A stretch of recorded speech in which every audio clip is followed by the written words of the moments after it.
Indeed, since Globsec started in 2008, many heads of states and government came to the Forum of Bratislava, but I think no French president has come here, so this was quite strange, and it would be even more strange if this wasn't the case, as we're seeing the war waged by Russia against Ukraine, and this puts the future of our continent at stake. This is very important for the region.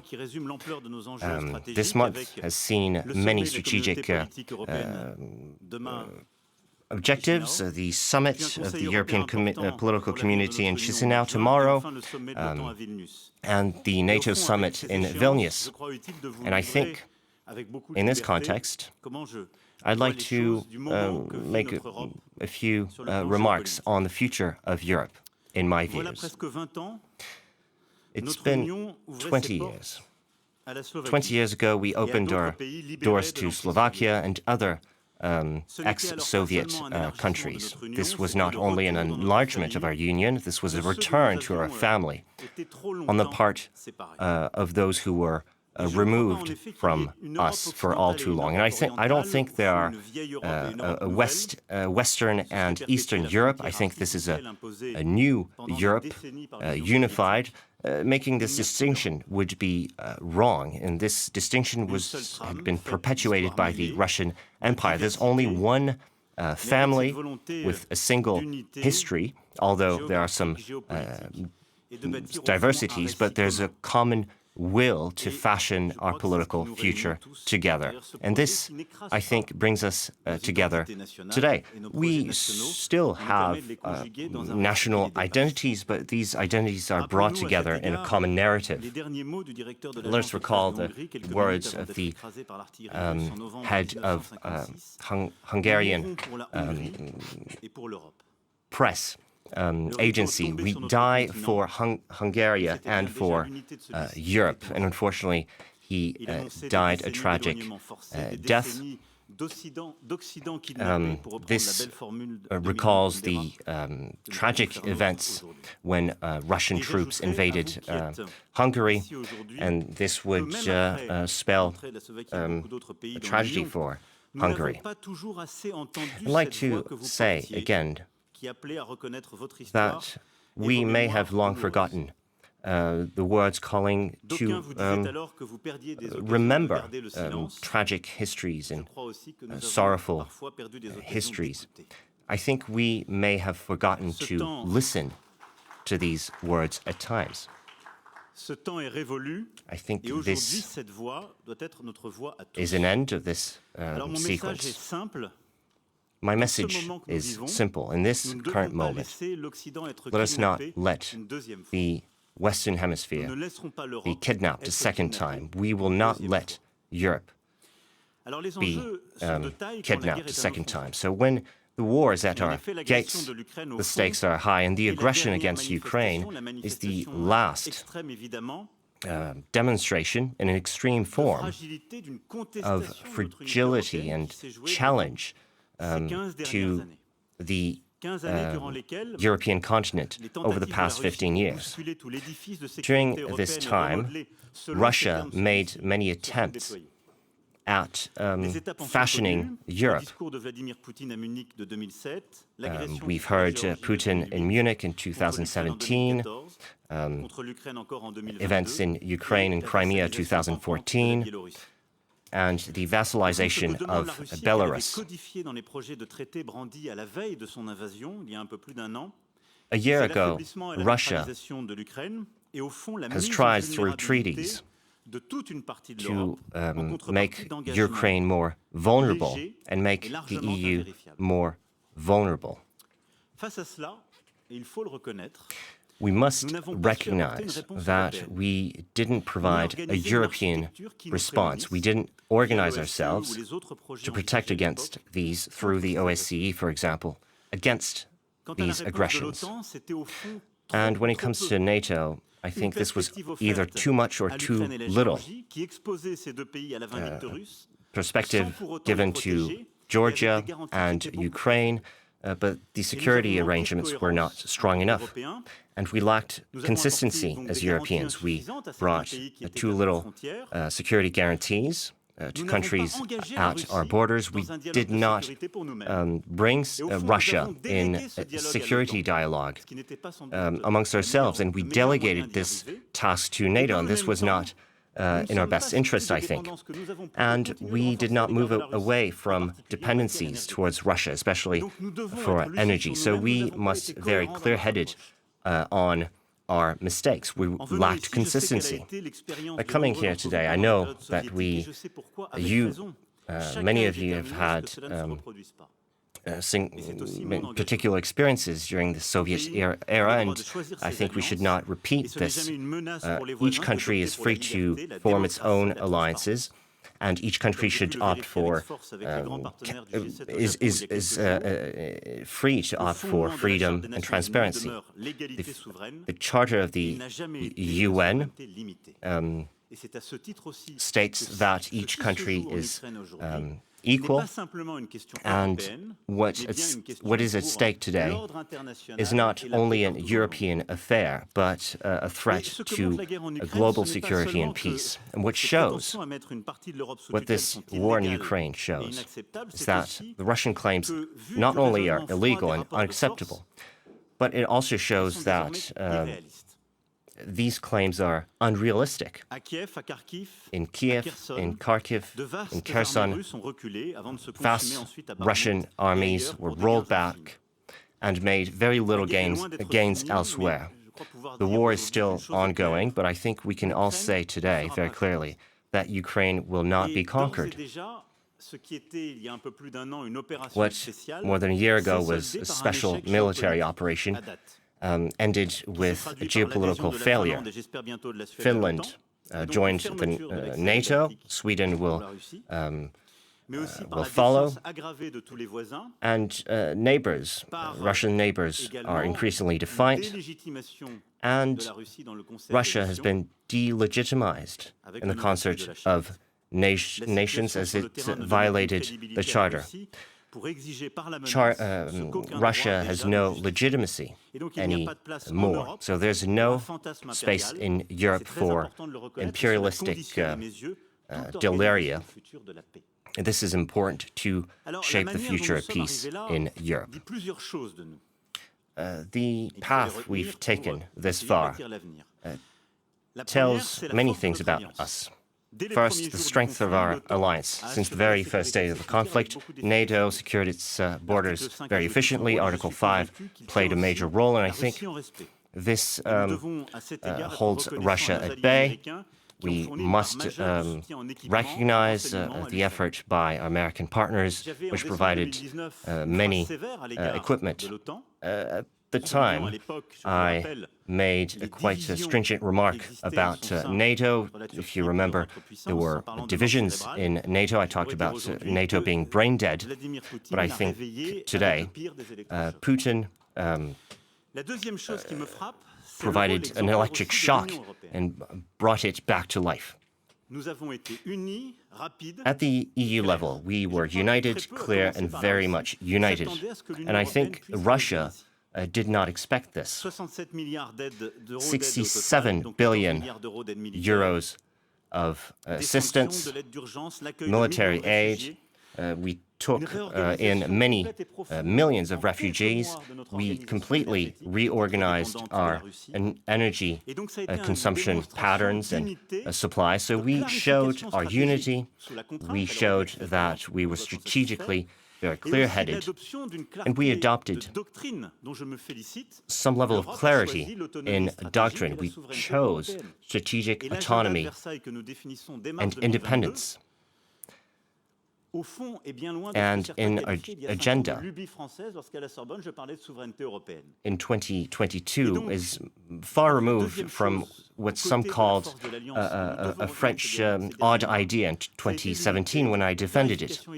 So we showed that we were clear-headed and autonomous, and we provided strong and robust economic and humanitarian support to Ukraine. France played an important role in this respect. I will maybe talk about that during the Q&A session. and in the coming months. Despite this collective effort being very useful and efficient, we need to stay the course. And I'd like to take a few minutes to talk about our future. The attempt in Moscow is very great to think that time is on their side, maybe to some elections abroad or to war fatigue. I think we should be very lucid on what we should do and what's coming. We must help Ukraine on all fronts to wage an efficient counteroffensive. This is our intention. We will continue to do this because over the next few months, Ukraine may have the choice of a sustainable and lasting peace. Secondly, we must define what we mean as peace. Peace on our continent cannot be limited to a ceasefire, of recognizing the fait accompli, which would be nothing less than a frozen conflict. And this would recognize the appropriation of land by Russia. This would be a threat to us all. There's only one solution, peace chosen on Ukrainian terms, because Ukrainians were aggressed by Russia. This is the only credible form of peace. We must expect for the conflict to continue and become increasingly conflict. Of course, I hope that in the coming months we will be able to bring together all parties around the table after a massive victory on the ground. But we know that after this conflict has ended, there will be years in efforts for reconstruction. We must be credible towards Russia. We must transform our public opinion so that people agree to support Ukraine in the future. So, in that respect, in the summer, we will need to think about the nature of our support, which may evolve. We will have to convince the Southern Hemisphere as well, because in this context, let us be clear on one of our vulnerabilities. Japan and others have made commitments in this context, in the war against Ukraine. And while this is true, other emerging countries deem that this country is far removed from them, although they do recognize that this was a violation of the UN Charter. They don't say this very clearly because they have constraints. They say that there are double standards. And they also say that we didn't help them in times of difficulty. We must recognize that.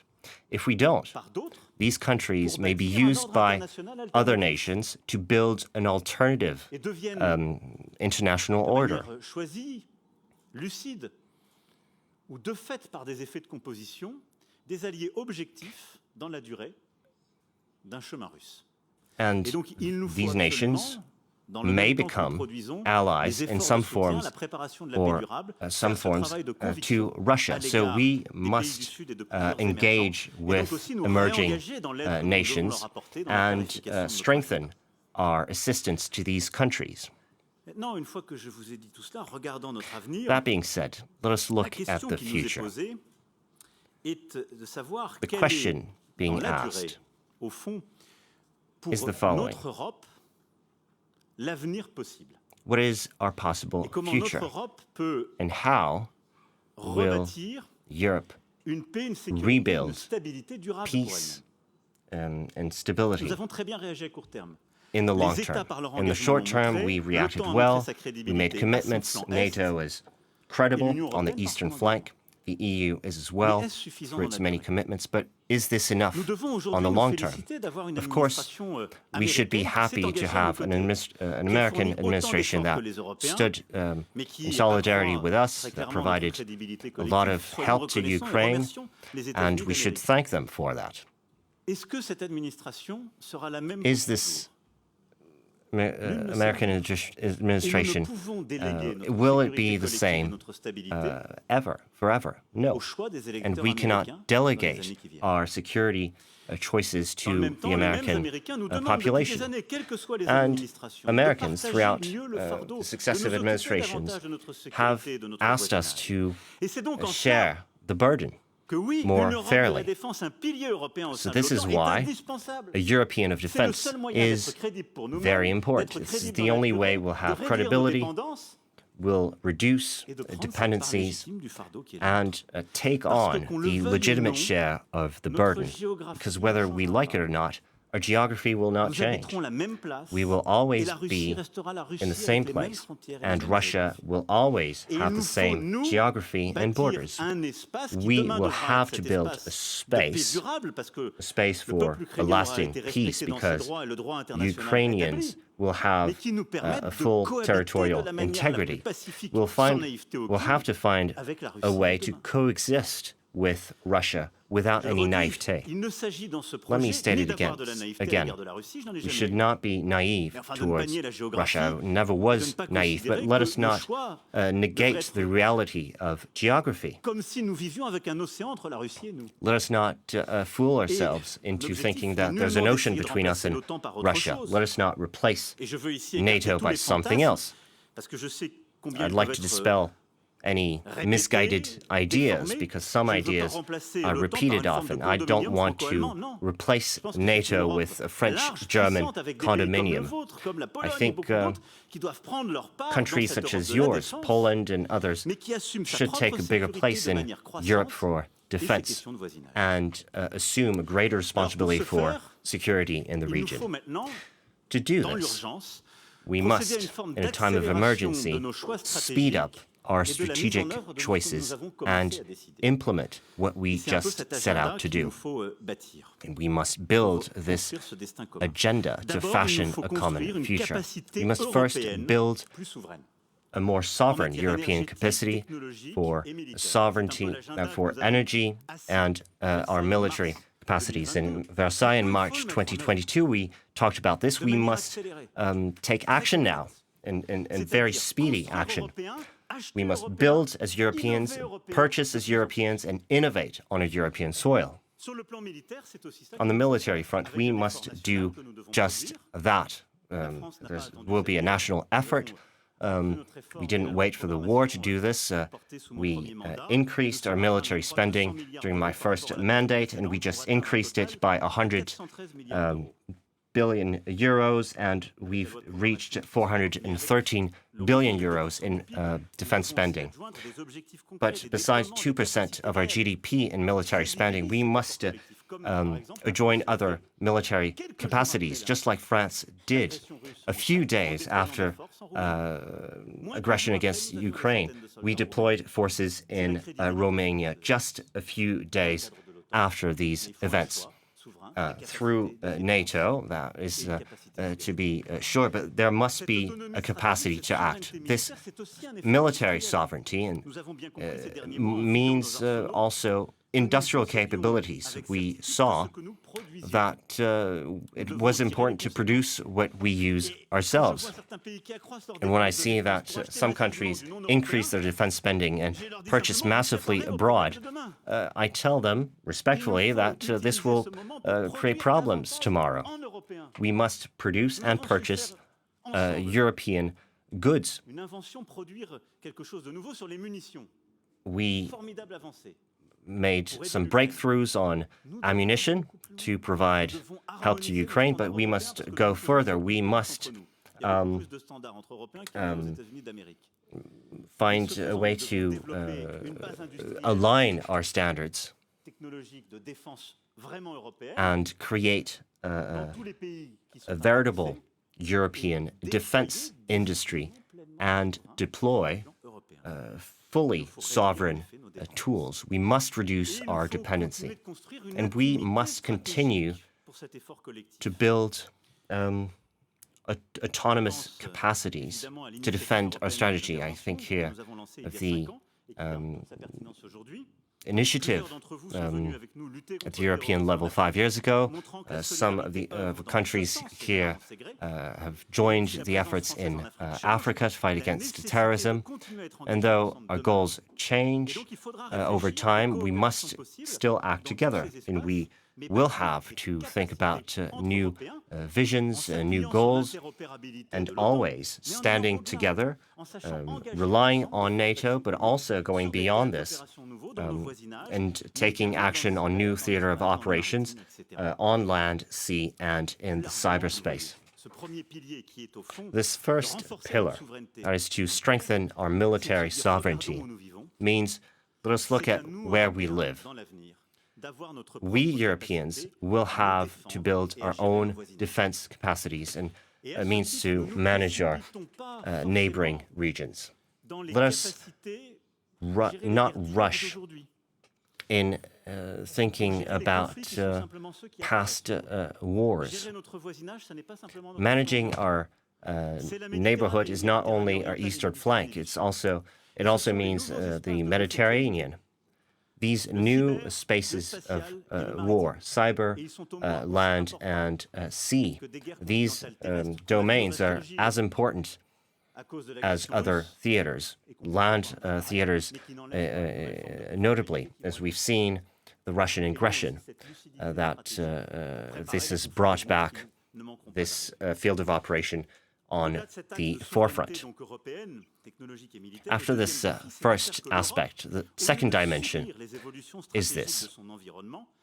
Instead of suffering the constraints due to its environment, Europe must take the reins of its security. These past few years, I was shocked to see that we were still stuck in some constraints. This was said by myself and others, and this caused some to be uneasy, but I remember some NATO summits with another American administration, which didn't like us very much. And it told us that it would bring an end to the FMI treaty, the Intermediate Missile Treaty. And we saw that the Americans could vanish at some point and leave us on our alone to fend for ourselves. Then there was the events regarding the New START Treaty. I say very clearly here that we Europeans must be at the forefront of these treaties, which very clearly are about our own security. We cannot delegate to others, the US, or Russia, or other nations. We will never be credible players on the global stage if we do that. First, we need to have control over armament. Europe was absent in many treaties, New START Treaty included, while its security was at stake. And it must weigh in these talks. The EU must be a new player. This is why I called Europeans to obtain capacity to carry out in-depth strikes. I'd like to launch discussions with European partners to try to explore avenues for cooperation.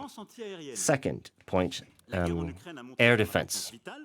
The war in Ukraine showed that this was important. This is a strategic topic, more than a military or industrial one. This must rely on balance between offensive and defensive actions. This should include nuclear deterrence. On the 19th of June, a talk will take place in Munich, and many heads of states will be gathered there. And thanks to that, Europe will be able to secure its environment. We must build these treaties while being in the front, in the driving seat. And by doing that, there will be an issue about a neighboring security. We will have to bring to Ukraine robust security guarantees to stop the war. And if Russia continues to destabilize Europe, Russia will have to pay a dear price for it. I continue to hear debates, but it would be odd if we said, let us massively arm Ukraine, but let us keep it away from any security debates. And I told Henry Kissinger, he was right. In a year, all those who helped Ukraine made it so powerful that we should bring Ukraine in security guarantees and other arrangements. Therefore, if we want lasting peace, if we want to face down Russia, if we want to be credible to Ukrainians, we must give Ukrainians means to deter any new aggression. We must include Ukraine in a broader security architecture. This is why I'm in favor, and I think talks about this will occur until the Vilnius summit, but we will have to give Ukraine tangible and credible means to ensure its security, because Ukraine gives security guarantees to Europe. And today, Ukraine has so much armament that it is in our interest that there is a multilateral framework for security and also a bilateral framework with Ukraine. We must be much more ambitious than what we often are during negotiations. In the middle term, in the medium term, the security of Europe will be at stake. We'll have to give security guarantees to neighboring countries. The issue of Belarus will crop up in the future, and we'll have to lay down a framework for transparency so that we stop an arms race. We provided massive armament on our eastern front, and we will have to find a way to de-escalate, but we'll have to do this as Europeans. We'll have to be in the front seat of these treaties at the negotiating table, and we'll have to take action to monitor their implementation. We'll have to think more broadly about Europe as well. This is what I suggested a year ago in Strasbourg. Europe is that of the European political community, because we have to think about Europe as security within NATO, but also within the EU. This is why the European political community is not a substitute to NATO and is not a new enlargement. This is a strategic framework. All countries need it to build an institutional framework that's new and innovative, so that we may bring new ideas on the common fate of Europe without limiting us to NATO and the EU. Tomorrow, in Chisinau, in the second summit of the EDC, we will see new ideas and underline new topics of common interest. Well, suggest the opening up of the cyberspace defense efforts to all European countries. This forum is a political laboratory, and I think this should be pursued. But this is not a substitute to enlargement. The question for us, and I'd like to end on this, is not whether to enlarge or not. We provided an answer to this a year ago, or when to do this. I think this should be very quickly done. The question is how we should do this. In 2017, we talked about this in France, but today the context is of a degrading security arrangement, and this shows that our current method doesn't work. We should avoid two mistakes. We could say, okay, the situation is going worse and worse, and let's play for time. But if we do this, we'll give more space to all actors who want to destabilize Europe, and this will occur in the future if we do this. It would be a second mistake. Let us enlarge this furthers our political interest. Let us bring in Moldova and other countries, and let's reform later. This would be a disaster. This would render Europe powerless due to bureaucracy, and it would increase divergence of views. In Europe, there are two viewpoints. Those who think that we should take in Moldova and be more unified, to defend together our actions on different issues like migration. And some say that we should be very tough on rules and state of law and other issues. Our EU was not created to be enlarged ad infinitum. It was created to be increasingly integrated.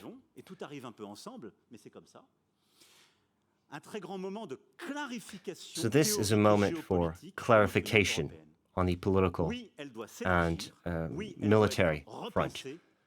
Of course, we must rethink the EU in its mechanisms and goals.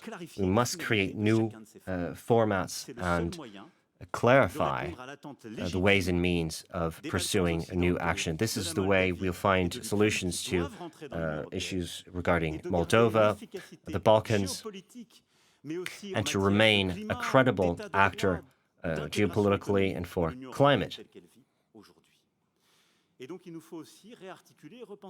So we'll have to rethink the ways we collaborate between across fields and domains.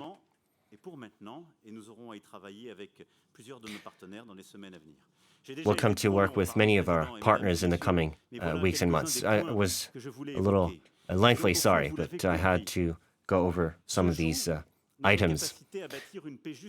Our capacity to build a lasting peace in Ukraine without any weakness is at stake.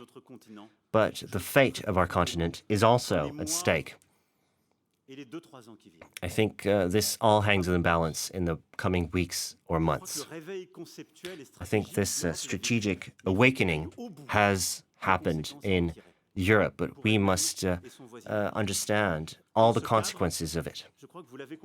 I think you understand that my presence here shows that you can count on France's efforts and commitment. During my first mandate, I visited each member of the European Union because I think that the EU is not only limited to Brussels, it's the whole of capitals and the absence of hegemony.